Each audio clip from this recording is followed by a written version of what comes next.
Nós estamos falando aí nessa sequência de seitas e outras religiões, né? Nós começamos aí algumas semanas a tratar sobre o espiritismo kardecista, e aí nós já estamos na sessão que trata do que creem, né, os espíritas. Então, eu vou até passar aqui esses slides aqui que nós tratamos das questões mais históricas e da chegada no Brasil, as questões estatísticas, as questões também sociológicas, antropológicas relacionadas aos espíritas. E aí chegamos então no que creem os espíritos. Nós tratamos já da crença sobre a comunicação com os espíritos. Nós já mostramos a visão bíblica, né, sobre o assunto, que confronta a postura espírita kardecista. Inclusive explicamos lá sobre o texto de Samuel, que talvez é um dos mais usados por eles.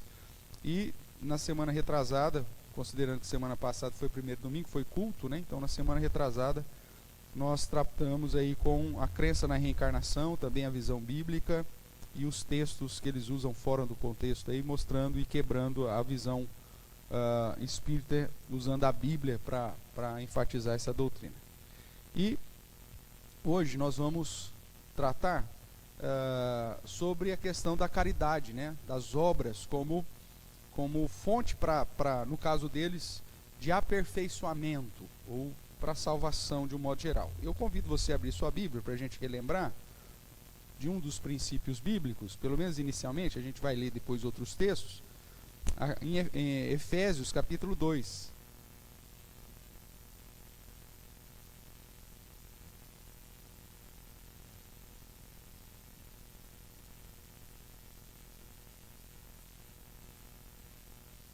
Efésios capítulo 2, o verso 8 e até o verso 10.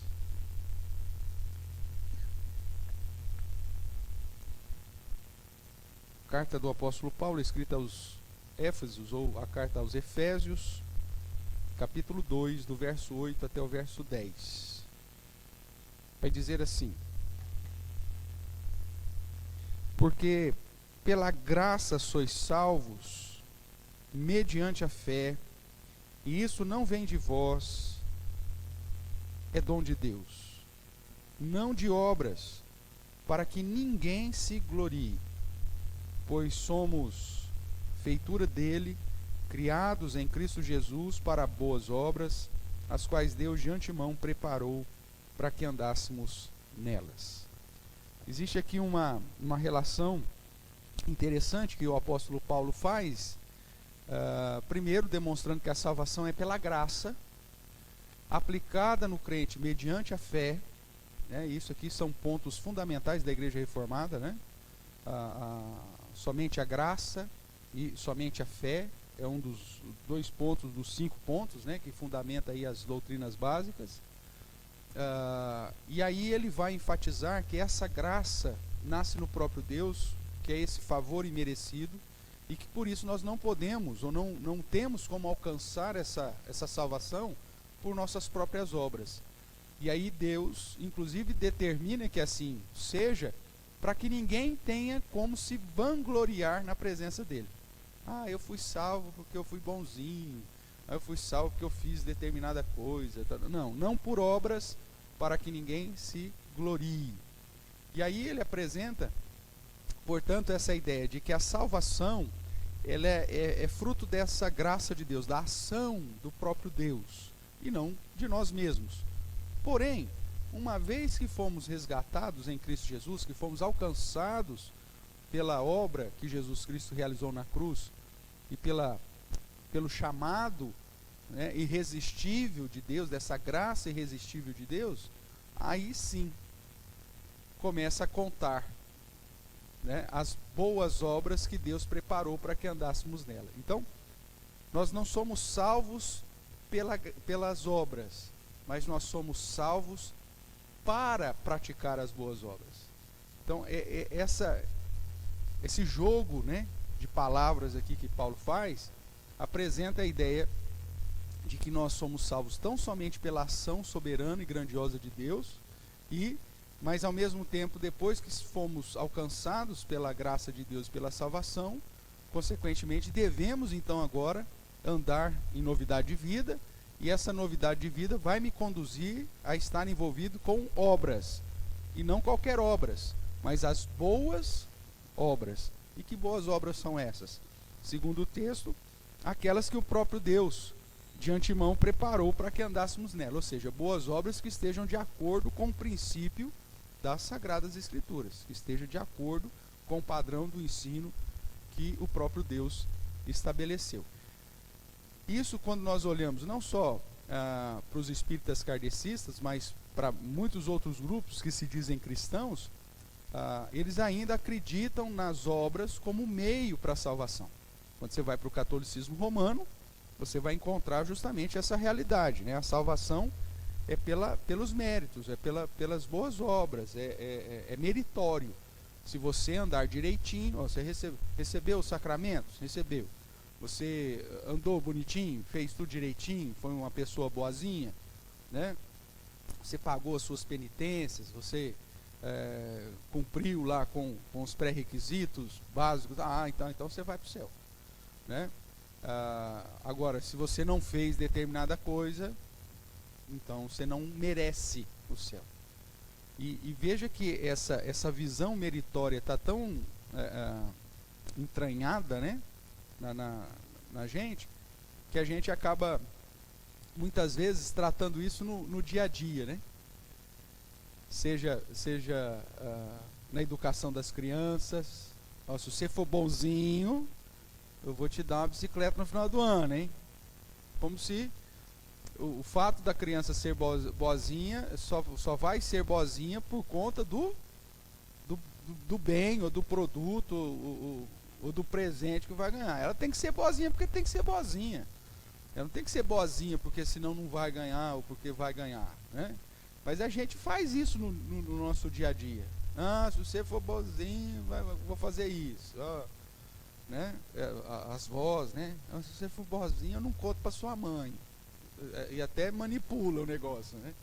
Então, a gente acaba refletindo então essa visão meritória da salvação para os nossos relacionamentos. Basicamente, no padrão de Deus é graça, né? E esse padrão de Deus, irmãos, deveria ser o padrão dos nossos relacionamentos. Você não trata as pessoas bem porque elas merecem, porque elas não merecem. Você não é gentil porque as pessoas são gentis com você. Você é gentil porque é a sua essência de agradar a Deus. E pronto, acabou. Você não trata bem o seu cônjuge porque o seu cônjuge mereceu. Ela não queimou o arroz essa semana, então eu vou ser bonzinho com ela. Só vou dar 3 palmadas só essa semana. Não existe isso.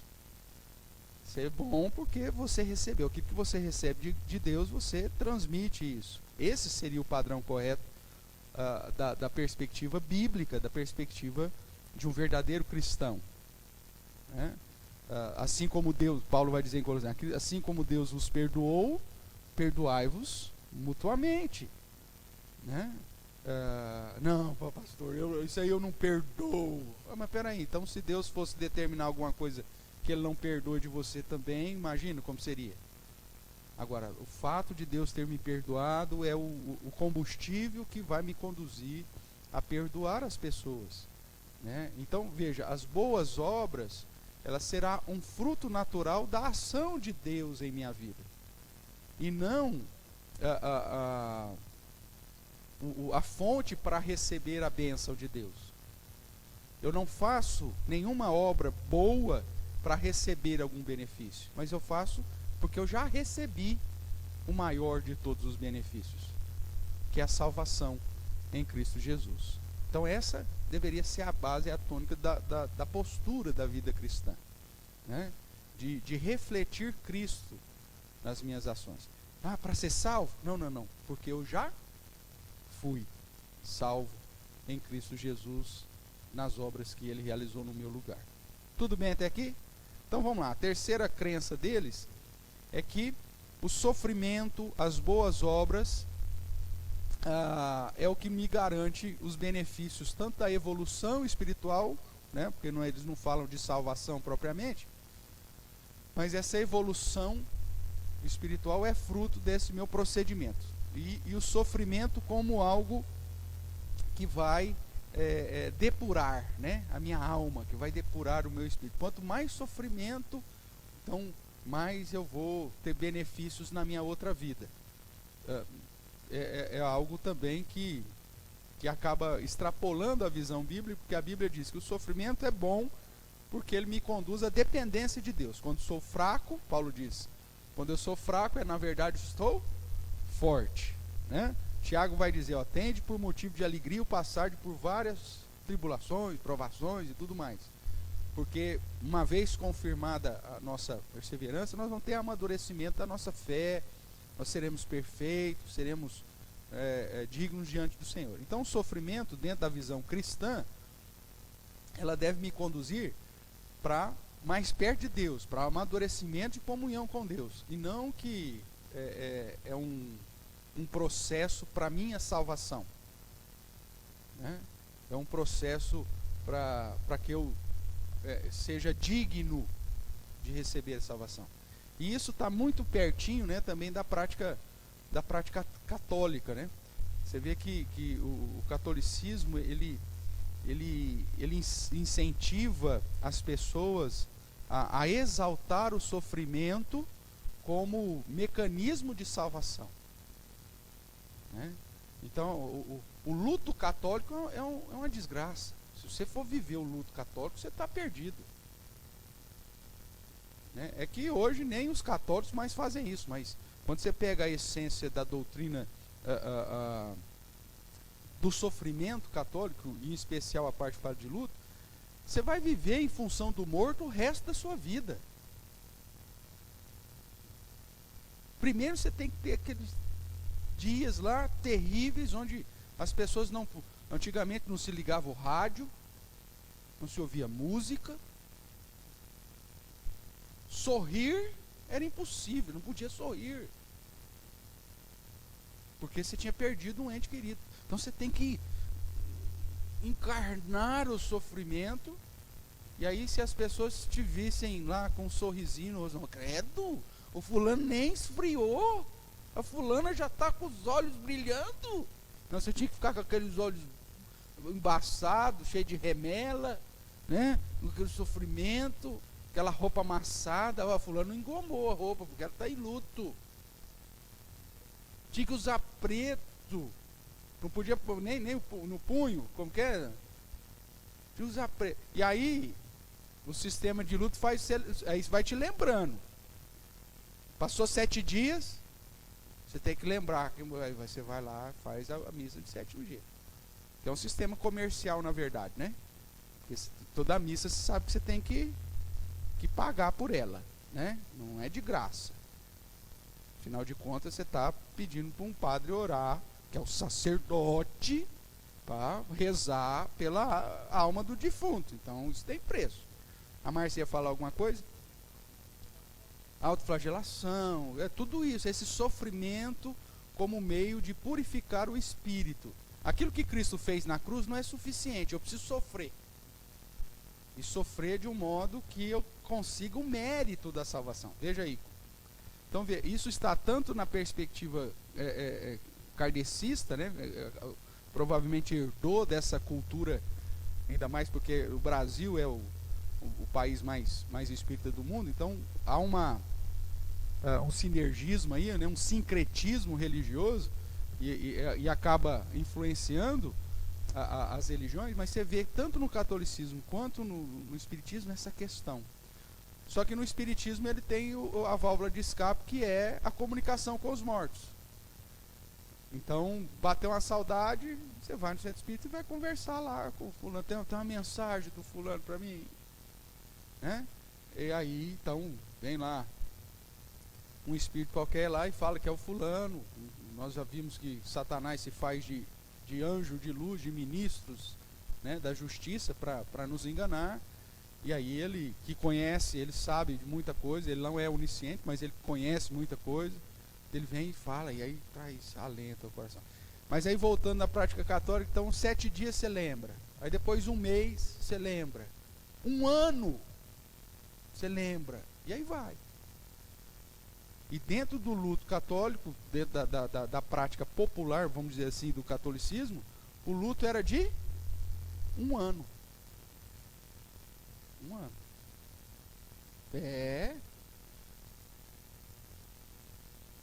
Se mulher ficou viúva, morreu lá, orou tanto para o cara mudar, Deus deu um jeito e levou o cara, morreu, né? Aí ela tá viúva, novinha, 20 e poucos anos, ficou viúva, coitadinha, tem que ficar 1 ano de sofrimento. Se com 6 meses ela já estiver olhando alguém para começar a namorar, meu Deus do céu, põe ela no espeto e põe fogo, porque isso é um absurdo. Então havia toda uma questão na questão do luto. Por quê? Porque o sofrimento como meio de purificação, o sofrimento como meio para a salvação, né? Tem uma história familiar, né? A minha avó materna, muito católica, e nós tivemos uma tragédia na família, quando uma das filhas, né, o que seria a minha tia, veio a falecer vítima de um atropelamento na calçada. Um caminhão subiu e tal, ela brincando, pequenininha, brincando, tipo velotrol, acho que era aqueles, como chama, aquelas bicicletinhas plásticas lá, o caminhão, pá. Imagina, uma tragédia. Minha avó, muito católica, tinha já um bebezinho, e por conta do luto, ficou 1 ano em total luto. E aí o que acontece? Esse filho mais novo, que aí já estava com 2 aninhos no caso, né, foi criado pelas irmãs, e de um modo especial pela minha mãe. E aí diz a história que depois de 1 ano de luto, o menino que ela não viu o menino começar a andar, não viu o menino começar a falar, não viu nada, tá de luto. E aí o menino passou, ela chegou e foi querer pegar o filho. O filho saiu correndo de medo, porque não reconhecia a figura dela como mãe. Olha só, fruto desse sofrimento. E aí então depois você tem que trabalhar, né, para restaurar isso. Então a visão do sofrimento, irmãos, como mecanismo para a salvação. Não, o sofrimento que nos garante a salvação é um só. Você sabe qual que é, né? Qual que é o sofrimento que nos garante a salvação? A morte de Cristo, o sofrimento de Cristo na cruz. Ah, pastor, significa que então nós não teremos sofrimento? Não, nós teremos, mas não é isso que te conduz ao céu, meu amigo. Isso está debaixo de toda a soberania, de toda a grandeza de Deus, para te aperfeiçoar, para te amadurecer, para te conduzir a ficar forte no Senhor, a depender de Deus. Mas não é o sofrimento que vai te conduzir à salvação, ok? As boas obras vão me conduzir à salvação? Não, também não é por obras para que ninguém se glorie. Então João 3,16 vai dizer que é a obra de Jesus. Jesus é que veio, e a crença em Jesus é que me conduz, portanto, à salvação. Vamos relembrar esses textos? Abra lá João capítulo 3, apesar que você conhece ele de cor. A UPA sabe até em espanhol. Falar nisso, cadê os adolescentes da turma hoje, hein? Que dia que é o 11 de julho? Tem alguma coisa especial aí na cidade? Acho que não, né? Só foi a cama que estava gostosa, né?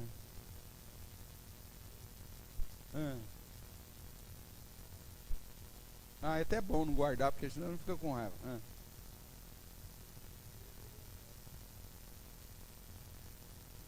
Olha que maravilha. Então, mas essa aí já é, mas essa aí é a visão. E que tem muita gente, às vezes, dentro da igreja que se acha assim. Às vezes ela não vai ter a coragem de se externar dessa forma, mas tem pessoas que acabam assumindo essa postura, que só ele é o certo, o céu só existe para ele. Irmãos, nós somos um corpo. Existem pessoas que têm maior conhecimento bíblico, outras menos. E como família, a gente tem que buscar esse equilíbrio para que, obviamente, todos cheguem ao pleno conhecimento da verdade. Mas é um processo, né? E o reconhecimento do pecado, saber que somos pecadores, é aquilo que Jesus chama de bem-aventurança por ser humilde de espírito. O que é um humilde de espírito? É aquele que reconhece que depende de Deus, que é um pecador miserável e que se não fosse a graça de Deus, nós estaríamos perdidos. Aí quando uma pessoa chega nesse ponto, não, eu sou justo, estou aqui com Jesus, aí você, é o fim da picada, né? Mas vamos lá, João 3, 16 e 17, vai nos dizer assim: porque Deus amou o mundo de tal maneira que deu o seu Filho unigênito, para que todo o que nele crê não pereça, mas tenha a vida eterna. Veja, a base da salvação está em Cristo, na crença de Cristo. Verso 17: porquanto Deus enviou o seu Filho ao mundo, não para que julgasse o mundo, mas para que o mundo fosse salvo por ele. Obviamente que isso aqui trata da primeira vinda de Cristo. A primeira vinda de Cristo foi para ser o nosso Redentor. Jesus voltará a segunda vez com toda a honra e toda a glória, e aí ele virá como justo juiz. Os olhos de fogo, lembra lá a visão de Apocalipse? Né? Seus olhos como de fogo, sua língua como uma espiada. Aí vem para já aplicar a justiça, o juízo, né, de uma maneira clara. Na primeira vinda ele veio como Redentor. Por isso que ele não veio julgar o mundo, mas veio salvar. Sua obra na primeira vinda era o objetivo de salvar, ou de pagar o preço por aqueles que nele creram. Ainda em João, vamos dar uma olhadinha aqui no capítulo 1, verso 12. Mostrando aí mais uma vez que a fé é esse caminho, né, para que a graça de Deus seja aplicada sobre nós. João capítulo 1, verso 12, vai nos dizer assim: mas a todos quanto o receberam, deu-lhes o poder de serem feitos filhos de Deus, a saber, aos que creem no seu nome. Ou seja, a fé como esse meio aí da aplicação da graça de Deus na nossa vida. É aquilo que Paulo fala: somos salvos pela graça, mediante a fé. E aí o diferencial, né, lá de Paulo: e esta fé não vem de vós, é um presente de Deus, é a ação de Deus, é um dom de Deus, é uma dádiva de Deus. Então, para você crer em Cristo Jesus, você precisa estar dentro do contexto, inclusive, da ação do próprio Deus, e inclinar o seu coração e te dar a fé salvadora para crer em Jesus como seu único e suficiente Salvador. A gente é tão miserável na nossa pecaminosidade, irmãos, que nem para crer para a salvação nós conseguimos fazer por nós mesmos.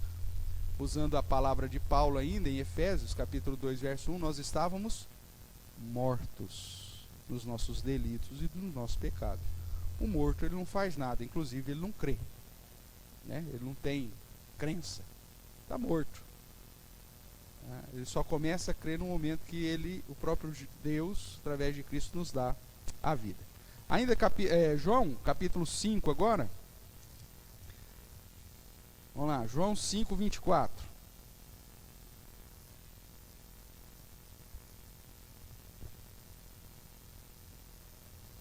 João 5, 24 nos diz assim: em verdade, verdade vos digo, quem ouve a minha palavra e crê naquele que me enviou, tem a vida eterna.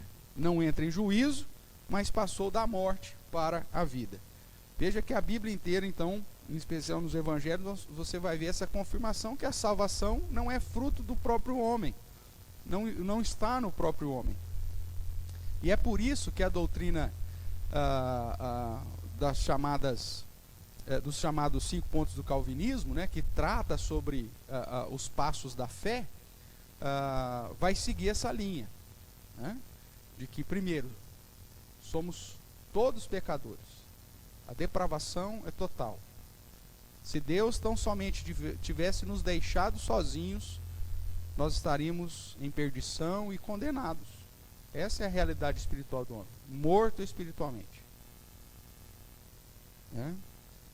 E como morto, nós não temos condições de alcançar a salvação.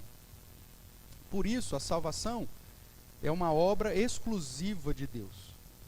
E aí nós temos Deus agindo na salvação por meio da eleição incondicional, ou seja, do fato dele ter separado, antes mesmo da fundação do mundo, pessoas para serem vasos de graça e outras para serem vasos de ira. A gente sempre fala nesse ponto que a ideia é que todos estávamos condenados, portanto Deus não manda ninguém para o inferno, todos nós já nascemos nele, essa é a verdade, porque nós já nascemos condenados, já nascemos em pecado, e Deus na sua graça separou, escolheu de modo incondicional, antes mesmo que nós nascêssemos, antes mesmo que nós praticássemos o bem ou o mal, para que ficasse claro que a salvação é fruto de Deus, é ação de Deus, desde o começo. A Bíblia vai dizer então que ele separou alguns para a sua própria glória. E aí esses que ele separou em um determinado momento, ele vai vir com uma graça irresistível, que vai nos agarrar, porque é assim que a salvação nos faz, né? Nós somos tão miseráveis na nossa condição natural, que mesmo na nossa impiedade, nós ainda achamos que somos dignos da salvação. Se não é Deus nos alcançar e nos fazer como Paulo, nos lançar ao chão, nós não nos prostraríamos, não nos derramaríamos diante dele. E a partir então dessa graça que nos alcança, só é possível mediante a obra que Cristo fez. E essa expiação dos nossos pecados que Cristo fez por um grupo específico. Porque se Jesus tivesse pago pelo pecado de todas as pessoas do mundo, então todas as pessoas do mundo teriam que ser salvas. Não existe troco do sangue de Jesus. Deus não pegou algumas gotinhas lá e devolve aí, que esses aqui não aceitou, então estou te devolvendo. Quem não quis o seu sangue, eu estou devolvendo. Não existe troco do sangue de Jesus. O sangue de Jesus foi derramado por um grupo que Deus separou para a sua própria glória.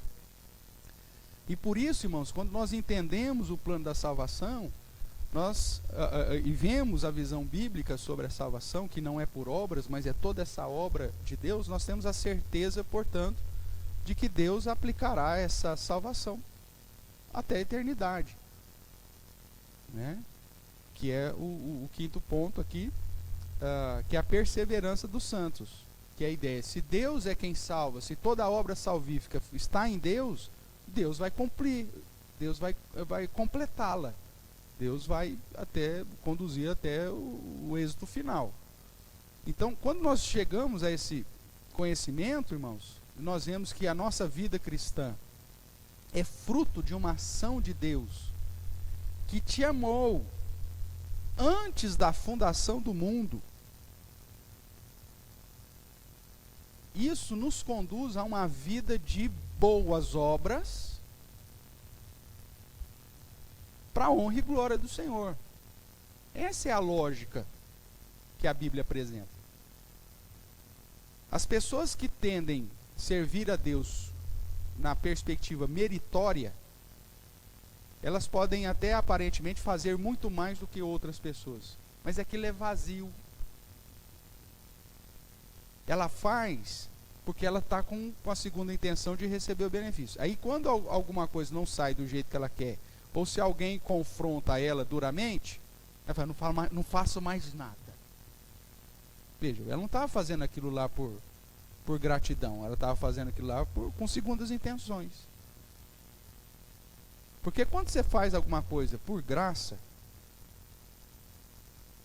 ou por conhecimento de que aquilo é o que você deve fazer, mesmo que as dificuldades venham, mesmo que tenha oposição, mesmo que as pessoas não dêem valor naquilo que você faz, o que vai acontecer?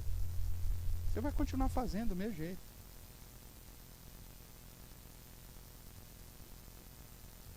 Imagina a situação, toda vez que seu filho for mal criado contigo, se você o abandonasse,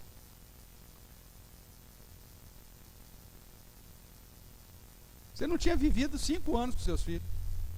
Já tinha abandonado tudo pequenininho, porque é tudo pecador, miserável. Você vai lá, esquenta a mamadeira com todo amor, não sei o que, para dar para aquela coisinha lá. Ele pega e fala, não quero, tá gelado. Ou tem pouco Nescau, tem pouco Toddy. Aí o que você faz? Tá bom, vai lá, esquenta mais, faz de novo. No outro dia, ao você fazer na, sei lá o que jeito que você chamava, tetê, mamá, sei lá eu, né? Mas tá lá. Agora imagine se cada vez que seu filho fosse mal criado, você abandona, joga no lixo. Não ia ter filho para ninguém. Você faz por amor. Mesmo sendo rejeitado, mesmo sendo questionado, mesmo não sendo reconhecido, você faz. E a boa obra é isso, irmãos. É você fazer para a glória de Deus. Se as pessoas entendessem isso, muito mimimi dentro da igreja não existiria. Ai, o regente do coral falou que eu estou desafinando. Não vou mais. Você vai para quem no coral, o infeliz? É melhor que não venha mesmo, não, porque se você está vindo aqui só para se aparecer, é melhor que você não venha. Ah, eu estava fazendo tal coisa na igreja lá, aí o pastor falou que não ficou bom. Não faço mais. Você está fazendo para mim, então tudo bem, melhor que eu não faço, porque eu não gostei mesmo.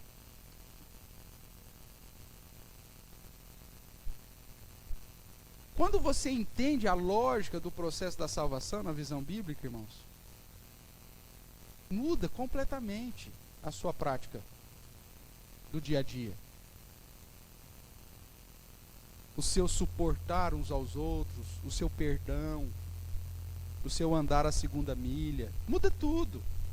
Agora, quando as suas obras são meritórias, são para receber alguma coisa em troca, aí qualquer conflito, qualquer obstáculo, qualquer rejeição, por menor que seja, já vai ser motivo para você espanar, para você pular fora do barco. Não é assim que acontece? E tem gente que é fantástico nisso aqui, né? Que usa uma estratégia daquelas, né? A pessoa, como já não quer fazer, então ela já vem já fazendo de mau jeito, porque aí alguém vai falar que ela está fazendo de mau jeito, aí ela já explode. Ah, então não conta mais comigo, hein? Então não conta mais comigo. É assim? Mas na verdade ela já queria pular fora antes. Ela já faz o negócio de mau jeito, não faz como boa obra, faz como uma péssima obra, já que para alguém falou, fulano, faz direito. Aí fala, tá vendo? Fulano gritou comigo, não vou mais, não faço mais. Isso é pecado, meu amigo. Isso é inclinação pecaminosa do seu coração. Porque se você entendeu todo o plano da salvação, a graça de Deus que te alcançou, você pode, como Paulo, né, faz a listinha lá em 2 Coríntios, você pode passar por não sei quantos açoites, você pode passar por não sei quantos naufrágios, você pode passar por não sei quantos apedrejamentos, você pode passar por tudo quanto é problema. Você vai continuar fazendo, porque é por gratidão, por reconhecimento que você recebeu algo que você não merecia. Dentro do catolicismo e dentro do espiritismo, as boas obras não têm essa visão, porque não é a visão bíblica. Então é sempre realizada para méritos. Por isso que tem muita gente que se frustra. Quantas histórias você conhece? Nossa, o fulano era tão envolvido lá no espiritismo, não sei o que aconteceu, hein? Parou. Diz que não vai nunca mais. Nossa, o fulano era tão... Olha, matava leitor, assava leitor para fazer a quermesse, ficava lá de madrugada, não sei o que aconteceu, hein? Não foi mais. Brigou com o padre. Tem 300 mil histórias dessa aí. Por quê? Porque quando as boas obras é o padrão para receber a salvação, em algum momento essa boa obra ela vai ter um conflito, vai ter uma dificuldade, vai ter uma crítica, aí a pessoa não aceita, e aí então o negócio complica. Na visão cristã, verdadeiramente cristã, bíblica, as boas obras é sempre um reconhecimento daquilo que eu não merecia. Por isso, eu não desanimo da minha boa obra. Eu vou firme. porque eu estou fazendo para aquele que me salvou. Tudo bem? Vamos lá, caminhar mais um pouco aqui. Romanos capítulo 3.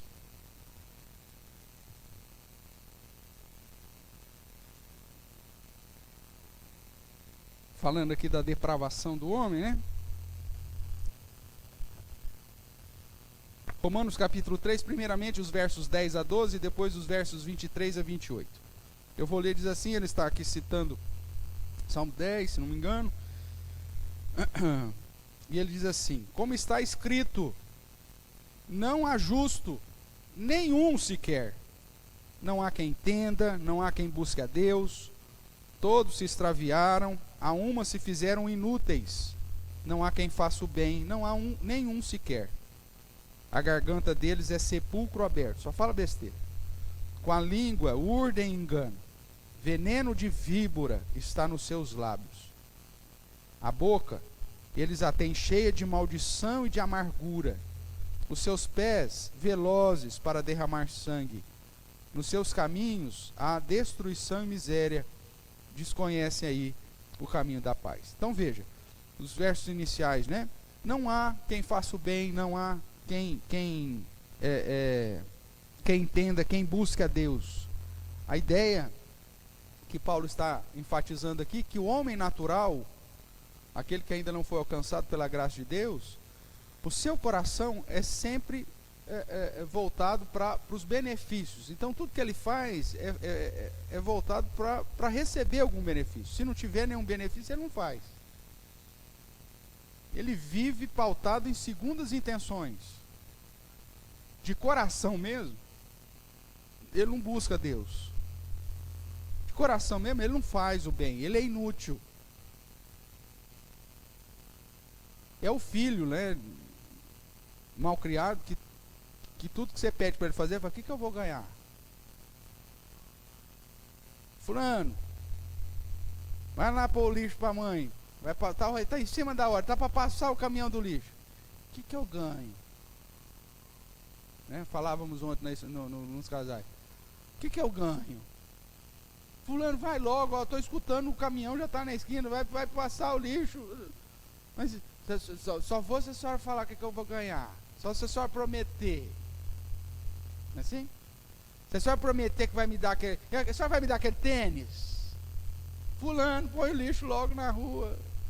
Tá, eu vou te dar o tênis. Aí o infeliz vai lá, pega o lixo e põe na rua. Faz porque tem segundas intenções, não faz por bondade. O homem natural, ele só visa o seu próprio ventre, o seu umbigão. É isso. E por isso, se Deus fosse nos salvar mediante as boas obras, nós estaríamos perdidos, irmãos. Porque nenhuma das nossas obras fora de Cristo tem valor. Porque são todas feitas segundo a inclinação pecaminosa do nosso coração. Mesmo depois de Cristo, a gente tem que se policiar. Por que nós estamos fazendo determinada coisa para Deus? Porque senão a gente corre o risco de estar fazendo com segundas intenções.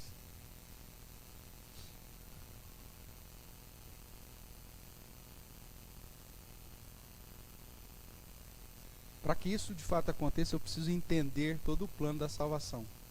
Senão minhas obras sempre serão vazias. Tudo bem até aqui? Ele continua ainda falando dessa realidade aqui do homem, no verso 23 em diante, quando ele diz assim: todos pecaram e carecem da glória de Deus. Não tem ninguém que não tenha pecado, com exceção de Cristo, obviamente. Sendo justificados, ou seja, o único modo que eu tenho para ser justificado, ou me tornar justo, é através da obra de Cristo. Ele vai dizer assim: sendo justificados gratuitamente, mais uma vez ele enfatiza, por sua graça, mediante a redenção que há em Cristo Jesus, a quem Deus propôs no seu sangue como propiciação mediante a fé, para manifestar a sua justiça, por ter Deus na sua tolerância deixado impunes os pecados anteriormente cometidos. Ou seja, das gerações antes da obra de Cristo, Deus foi suportando isso, porque sabia que Cristo pagaria a conta lá na frente, né? Tendo em vista a manifestação da sua justiça, no tempo presente, para ele mesmo ser justo e o justificador daquele que tem fé em Jesus. Onde, pois, a jactância? Cadê a arrogância aqui? Foi de toda excluída. Por que lei? Das obras? Não, pelo contrário, pela lei da fé. Concluímos, pois, que o homem é justificado pela fé, independente das obras da lei. Cadê a arrogância, né? Eu fico imaginando aquele que é chamado de jovem rico, né? Que na verdade era só um homem rico. Quando Jesus, ele chega para Jesus e fala aqui, mestre, né? O que eu faço? Aí Jesus fala, você tem guardado a lei? Jesus conhecia o coração idólatra daquele homem. Ele falou, desde pequenininho. Eu tenho guardado toda a lei desde pequenininho. Cadê a jactância? Cadê a arrogância desse cara agora? Aí Jesus olha para ele e fala assim, então faz o seguinte, cara, já que você tem guardado a lei, vende tudo que você tem, dá aos pobres, vem e segue-me. E aí a Bíblia diz que ele se entristeceu porque era riquíssimo. Ele já estava colocando o dinheiro acima de Deus. Ele já estava quebrando o primeiro mandamento. Jesus com esse questionamento já dá ali na jugular, né? Já é para não deixar chance de revanche. Então, então você guarda os mandamentos desde pequenininho? Desde pequenininho, não falha um. Então tá, então vende tudo que você tem, dá aos pobres e vem e segue. E ele foi triste para casa porque ele era riquíssimo. Ele não conseguia nem colocar Deus acima de todas as coisas na vida dele. Tanto que Jesus vai dizer em Lucas, se você não estiver disposto a oferecer tudo o que você tem na causa de Cristo, então você não pode ser nem meu discípulo. Quanto mais ir para o céu. Veja, irmãos. Se esse lance que o kardecismo e o catolicismo apresenta como obras, como méritos para a salvação, é a maior furada de qualquer base doutrinária, de qualquer religião. Porque as nossas obras não valem nada. Onde, pois, está a sua arrogância? Não tem. Como você chega para Deus e fala assim, Deus, eu fui o cara bom, eu fiz isso, fiz aquilo. Tem como, através das suas obras, você tentar equilibrar a balança, quando do outro lado estão todas as suas práticas pecaminosas? É impossível, meu amigo. Nem Madre Teresa de Calcutá é elevada à 10ª potência. Não vai. É insuficiente. Né? Nós que temos aí, às vezes como padrão, os santos, os católicos. Meu amigo, nenhum deles foi salvo, se algum deles foi salvo por méritos ou por obras.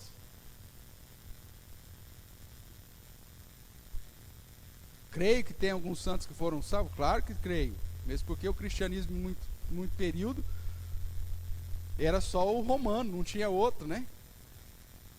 Agostinho, Santo Agostinho, cria na eleição, na predestinação, na salvação pela graça. É dele que herdamos muita da teologia calvinista, pautada, obviamente, nos ensinamentos de Paulo. Então, obviamente, nem os santos que foram salvos pelas obras, mas foram salvos porque a obra de Cristo nos resgatou. Tudo bem? Vamos ainda ver Isaías 64.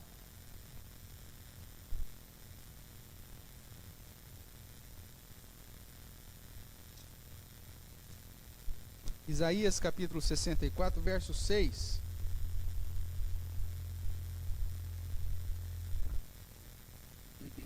Isaías aqui nesse capítulo, ele clama, né, pela manifestação aí do próprio Deus.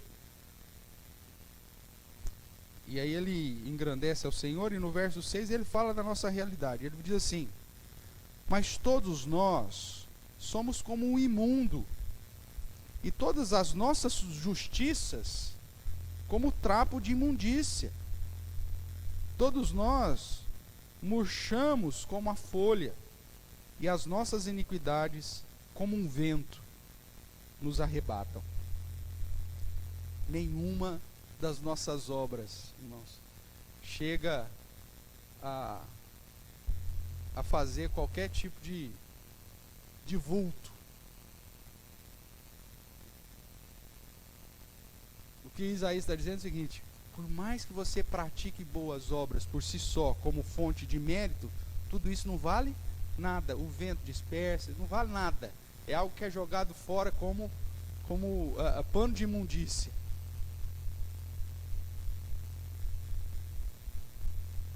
E essa imagem aqui é terrível, né? Esse pano de imundícia pode ser tanto aqueles panos que envolviam os leprosos,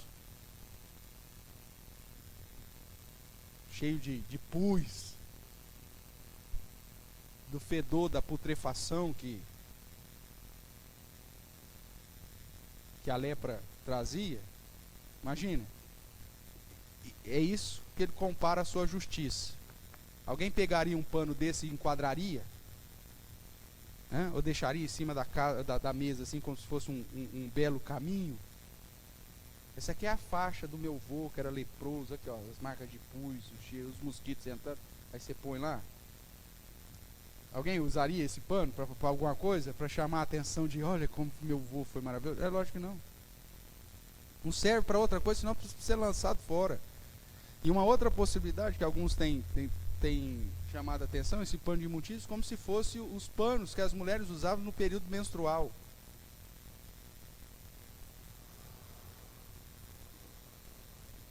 Você enquadraria o seu absorvente? Como se fosse um prêmio? O Isaías está falando, as suas obras de justiça é como se fosse isso. Então, por isso que fala, cadê a jactância? Cadê a arrogância do homem diante da obra de Cristo Jesus? Como que alguém pode pensar que por si só consegue chegar diante de Deus e falar assim, eu mereço a salvação? Ninguém. Por isso, qualquer religião que tenha como base doutrinária alcançar a salvação por meio de obras, irmãos, é igual um pano de imundícia. Seja do leproso, seja da mulher nos seus dias. Terrível, né, essa imagem, né? Eu vi que eu falava, eu vi que arrepiou, mas essa era a ideia do profeta. Trazer algo que chocasse.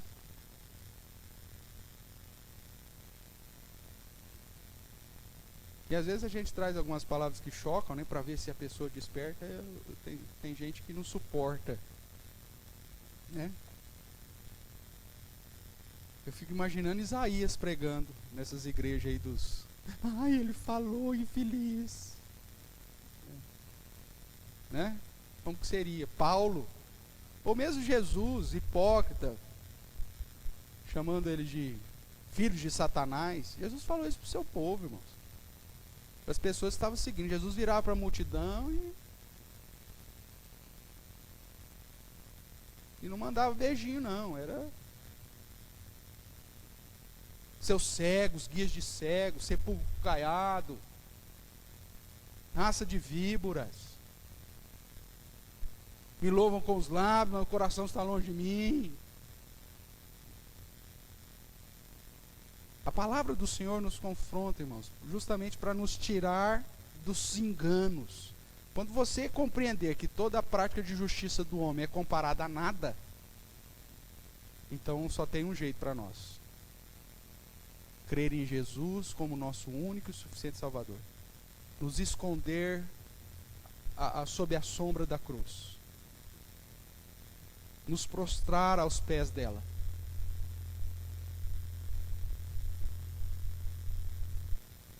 E agradecer a Deus por tão imensa salvação. E aí, por gratidão àquele que me salvou, como discípulo daquele que me salvou, o que eu faço? Eu consagro o que sou, o que tenho, o que serei, o que terei, para a honra e glória daquele que me salvou. Eu sempre cito esse filme, né? Ou livro, se você já leu o livro, o Conde de Monte Cristo. Tem um filme mais recente, acho que já fizeram 2 ou 3 gravações, mas tem um mais recente que ficou muito legal. E que tem uma cena desse filme que é fantástico. Depois que o personagem principal consegue fugir milagrosamente da ilha de Monte Cristo, ou não da ilha de Monte Cristo, da ilha lá que era a prisão, ele chega numa outra ilhota lá. Aí você fala, ufa, o cara sobreviveu, agora vai. Aí na hora que ele tá lá na praia, quem acorda ele é um bando de piratas. Aí você fala assim, não podia ficar pior. Aí o chefe dos piratas lá chega e fala assim, olha cara, foi providencial, nós temos um pirata aí que roubou o dinheiro, e no nosso caso é pena de morte. Então a gente mata, aquele que nos rouba a gente mata. Só que tem um grupo dos piratas que falam, mas o cara é tão bom, não vai fazer uma coisa dessa, então eu vou ser misericordioso com ele, eu vou dar a chance dele sobreviver numa luta contigo até a morte. Se ele te matar, ele vive. Agora, se o senhor matar, você vive, e aí ele morre, porque eu queria que ele morresse mesmo, então fica tudo certo. E aí você se torna meu escravo ainda, inclusive. Olha que jogada boa, né? E aí a cena mostra, então, a luta não vou lembrar o nome do rapaz, e o Pilato lá, o Zarata, o Zapata, sei lá qual era o nome do rapaz. E aí nessa luta, o personagem ganha a luta, só que ao invés de matar o pirata ladrão, ele enfia a faca ao lado e diz pro chefe dos piratas, fala, ó, é o seguinte, se eu matar o cara, é uma mão de obra a menos que você vai ter. Ele já levou a lição dele. Então deixa ele viver. Ou seja, o protagonista salva a vida do cara. Aí sabe o que esse pirata faz? Esse pirata olha para o protagonista e diz assim, você me deu de volta a minha vida. Agora ela é sua. E eu vou te servir o resto da minha vida. E vou te proteger o resto da minha vida.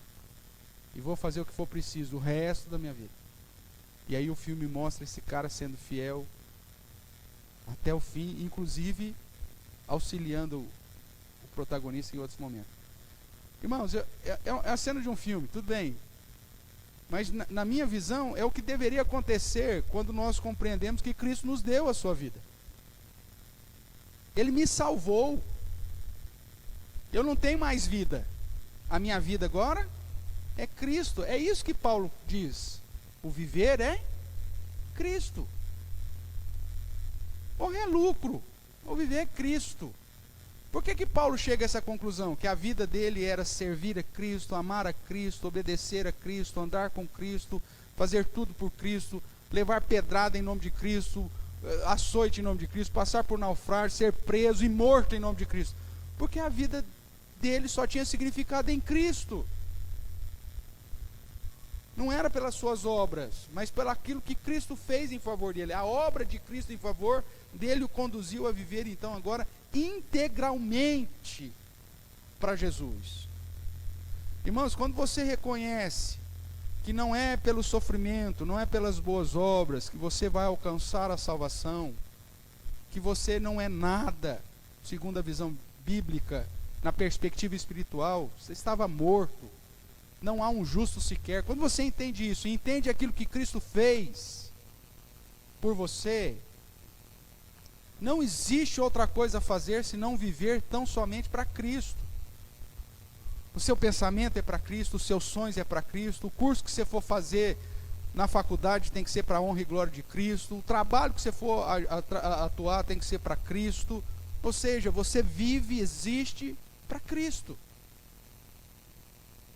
Porque a sua vida não é mais sua. Jesus pagou um alto preço. E aí as boas obras serão uma consequência natural desse entendimento. Você fará tão somente porque compreendeu que Cristo morreu por você. E que a vida, então, que você não tinha, porque você já estava morto, e agora com a possibilidade de ser vivificado em Cristo Jesus, você vai então viver para a honra e glória dele, fazendo tudo para a honra e glória dele.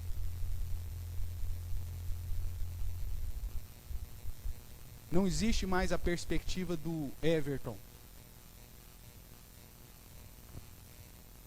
Não existe mais a perspectiva do eu.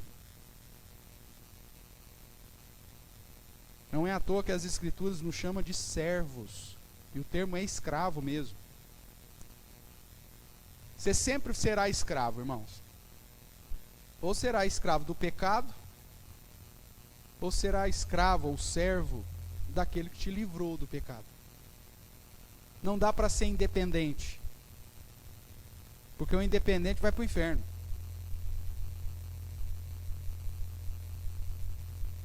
Nós precisamos servir aquele que comprou, que pagou um alto preço pela nossa vida. E por isso que a salvação não pode ser por mérito. Tem que ser tão somente pautada em Cristo Jesus. É isso que ele vai dizer em Efésios 2, de 8 a 9. Veja o que os espíritas kardecistas falam. Allan Kardec, né, o Polité lá, diz assim, afirma: meus filhos, na máxima, fora da caridade não há salvação, estão contidos os destinos dos homens na terra como nos céus. Evangelho segundo o Espiritismo, você vai encontrar essa declaração lá. Espera aí, isso soa semelhante. Pedro vai dizer num dos seus sermões em Atos que não existe salvação fora de quem? Fora de Cristo. Veja o que diz lá. Atos capítulo 4, verso 12. A Bíblia afirma que somente pela graça somos salvos e em Jesus não existe salvação fora de Jesus Cristo. Quando Pedro prega isso aqui em Atos, é porque ele entendeu plenamente aquela passagem quando Jesus diz: tu és pedra e sobre essa pedra edificarei a minha igreja, né? Que a igreja católica pensa que é sobre Pedro que ele está falando, mas não é sobre Pedro que ele está falando. Ele está falando sobre a declaração de Pedro: tu és o Cristo, o Filho do Deus vivo. Sobre essa declaração é que está fundamentada a igreja.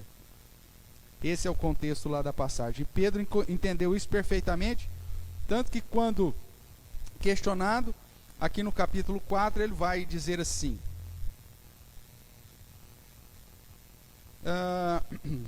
ele aponta para o fato dos judeus terem rejeitado a Cristo, e o verso 12 ele diz: e não há salvação em nenhum outro, porque abaixo do céu não existe nenhum outro nome dado entre os homens pelo qual importa que sejamos salvos. De quem que ele está falando? De Jesus. Veja aí o verso 11, para ficar mais claro. Este Jesus é pedra rejeitada por vós, os construtores, a qual se tornou a pedra principal, ou a pedra angular. E não há salvação em nenhum outro, porque abaixo do céu não existe nenhum outro nome dado entre os homens pelo qual importa que sejamos salvos. Ou seja, fora de Jesus Cristo não há salvação, e não fora da caridade. Nós não seremos salvos pela caridade, pelas boas obras, mas nós somos salvos pela graça, mediante a fé em Cristo Jesus como nosso único e nosso suficiente Salvador. Agora, deixa eu te fazer uma pergunta. Qual deveria ser o povo que mais boas obras deveria fazer nesse mundo?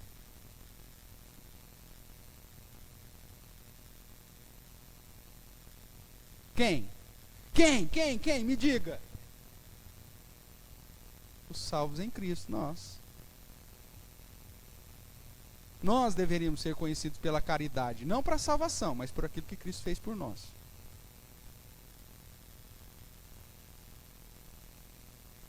Só que quando nós não glorificamos a Deus com as nossas atitudes, as pedras clamam, não é assim? O inferno se levanta para aprisionar as pessoas pensando que elas estão indo para o caminho da salvação através das boas obras. Mas por quê? Porque nós falhamos como cristãos. Irmãos, é simples. Uma das grandes questões que a gente, desde que chegou no ministério aqui em Araraquara, temos batido nessa tecla.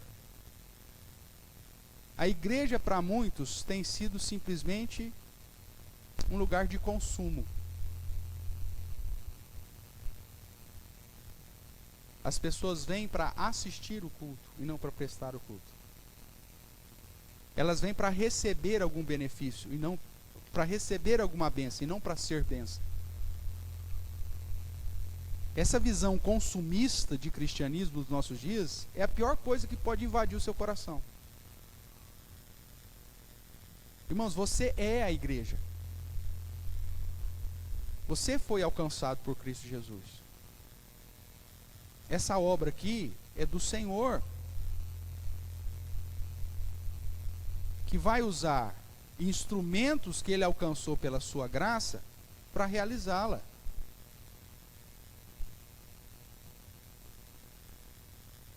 Pastores vêm e vão. E vou contar um segredo para você: pastores morrem também. Mas a igreja permanece.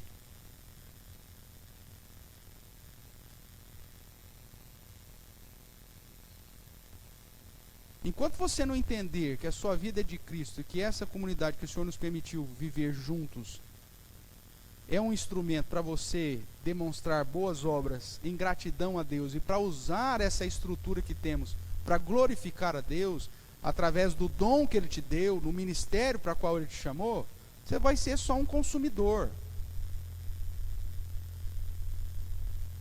E que paga uma mensalidade, né? Para usufruir. Alguns é tão muquirana que nem paga nada, só usufrui mesmo. É só quero tirar, é a história do que eu quero ser, só levar vantagem, né? Nem isso faz. Porque o coração não está em Cristo. O coração não está nas coisas de Deus. Eu tenho falado para vocês que a gente investe a nossa vida, a nossa saúde, o nosso dinheiro naquilo que nós amamos.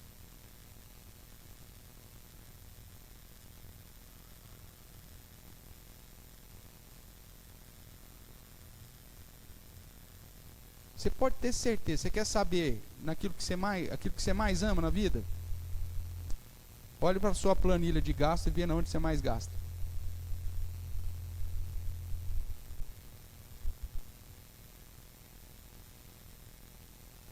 Aí você vai ver onde está o seu ídolo.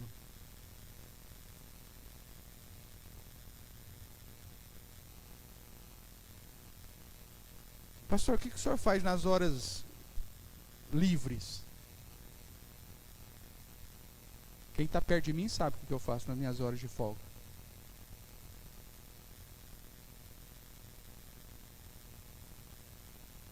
Pastor, o senhor não tem hobby, pastor?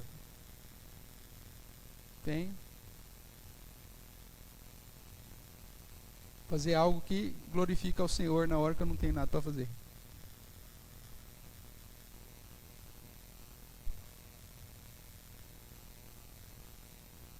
E envolvo a família nessa história ainda, porque ensino que eles têm que fazer a mesma coisa.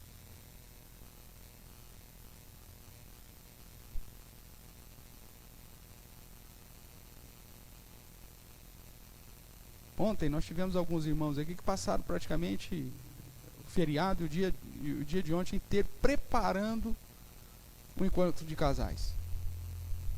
Eu não sei quanto vocês acreditam, mas aconteceu um milagre aqui, nasceu um monte de flor ali, ó. Brotou da noite pro dia.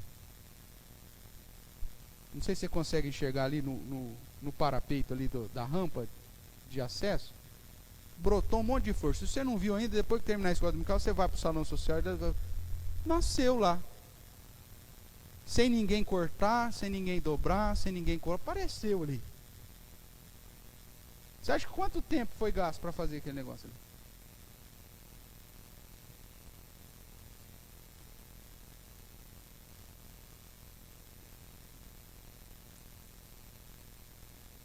sabe que eu não preciso citar não, mas pessoa que, inclusive, que gastou tempo para fazer aquele negócio, não pôde nem vir no encontro de casal. Aí você pergunta, mas eu não vou no encontro de casal, então não vou fazer, não vou ajudar nada não. Esse é o coração ainda mesquinho, coração que não entendeu nada.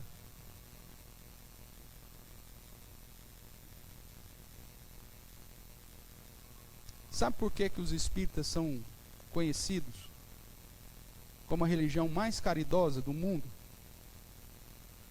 Porque os caras fazem. Só que infelizmente fazem na perspectiva errada. Fazem porque creem que a salvação está na caridade. Não entenderam que a salvação já foi alcançada por Cristo Jesus. Agora nós já entendemos isso, irmãos.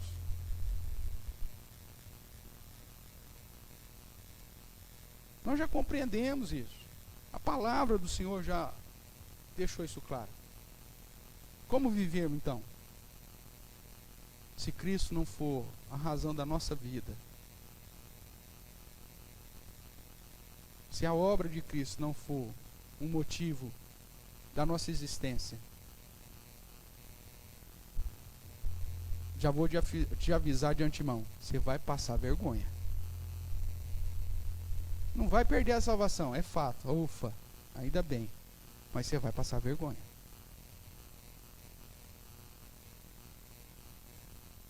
Porque aonde está, pois, a jactância? Cadê a sua arrogância? Aí ainda fala, eu sou cristão. Aí fala, e qual que é as suas obras como cristão? Eu vou no domingo, né? Eu vou lá no domingo, sento lá, põe lá o meu traseiro lá, na cadeira gostosa que compraram, fico lá.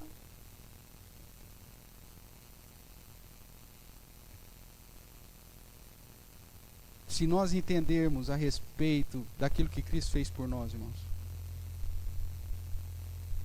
nós vamos gastar a nossa vida, os nossos dias, os nossos talentos e dons, tão somente para indicar para o mundo que somos gratos por aquilo que Cristo fez por nós. Só isso. Não para receber reconhecimento, não para receber absolutamente nada, nem ter méritos para a salvação, mas tão somente para indicar ao mundo que somos gratos por aquilo que o nosso Senhor fez por nós. A Bíblia nos ensina, portanto, que o meio para a salvação é a obra de Cristo. E para que ela seja aplicada em nosso coração é mediante a fé, uma fé que o próprio Deus nos dá. E que essa salvação, portanto, é fruto da graça do nosso bom Deus, que na sua grandeza, mesmo nós não merecendo absolutamente nada, resolveu nos amar. Alguma dúvida sobre esse ponto, irmãos? Eu vou parar por aqui. Semana que vem, se Deus nos permitir, aí nós vamos tratar de 2 pontos. Primeiro, os espíritos acreditam em mundos habitados com diferentes tipos de aperfeiçoamento de vida. E que Deus, embora exista, ele é inatingível. Nós não podemos ter comunhão com Deus. E aí nós vamos trazer textos e trazer a base para a gente confrontar esses mais 2 pontos da crença kardecista.